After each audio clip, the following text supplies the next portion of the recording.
Dans ce cas numéro 1, on connaît la position de la lentille ainsi que les positions des foyers et de l'image.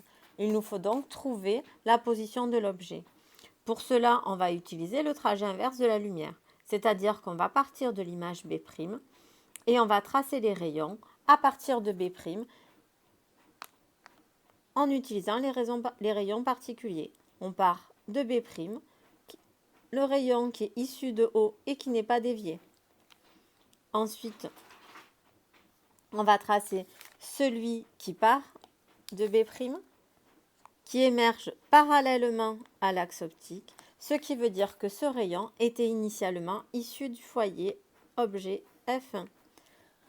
À l'intersection de ces deux rayons, on va trouver la position de l'objet B. O1A vaut moins 3,5 cm graphiquement et AB mesure 1,7 cm. Toujours dans ce cas numéro 1, on cherche la position de l'objet. On connaît toujours OA', OF' et on cherche la position de l'objet OA. Pour cela, on va utiliser la formule de conjugaison qui relie la distance entre l'objet et l'image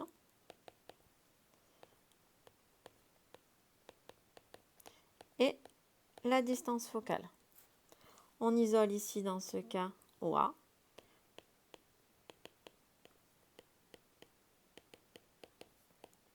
En le faisant passer de l'autre côté.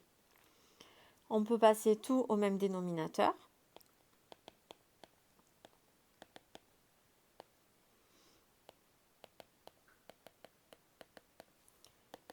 Pour ensuite pouvoir inverser. Ce qui nous donnera OA est égal à OA' fois OF' divisé par OF' moins OA'.